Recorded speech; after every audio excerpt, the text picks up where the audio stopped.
Alright, what's going on, guys? It's been a little while, but I'm back again. So, Black History Month is pretty much over, but I wanted to do something right before the month ends. And because I haven't done a wrestling topic in a while, I might as well this would be a good one. So, let's do the top 5 black athletes that never won a WWE title. So, let's get this started. Number 5. Number 5 is R-Truth. Now, R-Truth should have won the WWE title at some point during his heel run during 2011.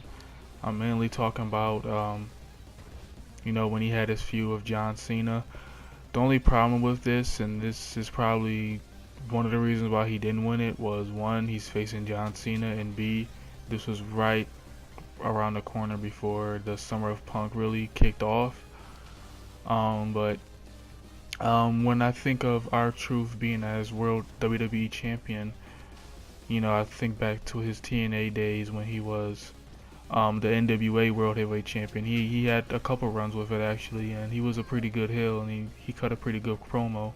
So I always felt that the guy, he's been in the business for a long time. He's paid his dues. He's one of those guys that he had trouble with the law, but he built himself up and he made a career out of wrestling. So I always felt that he kind of deserved more than what he got. Um, Maybe one day he will, but honestly, probably not. And on top of that, he had a United States Championship run for like 3 weeks, and then he lost it. So that just goes to show you how much he's been utilized in the WWE. Um, Number 4 is Mark Henry. Mark Henry, again, I'm thinking of a time period during that whole retirement speech, and he fooled all of us. Like, don't tell me you wasn't fooled. Everyone was fooled. And Mark Henry was a guy that he always cut a good promo. He was, you know, he was a big man. He wasn't gonna be doing flips and kicks, but I always felt that he always deserved a WWE title run. I was happy to see him win the World Heavyweight Championship a year prior to what I'm speaking of, or a couple years. The Hall of Pain thing, like he was an absolute beast on SmackDown. I felt that they should have did something with him um, during that retirement speech. I think that would have been pretty cool if they had him win the WWE title. So that's another missed opportunity. Number 3 is MVP. MVP is a guy that I always felt that he could have been a WWE champion because there's a trend here. He cuts a good promo. He's good in the ring. He has a nice look to himself. He has swagger. Like when he debuted on SmackDown, and he had that United States title run. Like I think it was the longest ever until Dean Ambrose broke it. During that time, he was a tag team champion with Matt Hardy. He was walking around with 2 titles like a freaking G. Dude was a freaking beast. He should have been WWE champion. Um, it's just sad to see that he left the company, and based off of recent interviews, he's not looking to come back anytime soon, and he's already 40, so he's pretty up there in age. So that's just a talent that was misutilized. Number 2 is Bobby Lashley. Now, Bobby Lashley is a guy that probably was going to win the WWE title at some point, but we all know the falling out he had with his real life girlfriend Crystal in the WWE. That whole Vince versus Donald Trump battle of the billionaires. I was just watching that the other day, just reminiscing on, wow, I can't believe Donald Trump is our president and he's in the WWE Hall of Fame. But anyway, he pretty much had everything you would want. Sure, his promos weren't the best, but Brock Lesnar's wasn't. I always felt that he was the black Brock Lesnar. I don't think he was quite as good, but he was just as effective as a Brock Lesnar. And during Brock Lesnar's first run, he was a 3-time WWE champion, so he could have paired him up with a manager.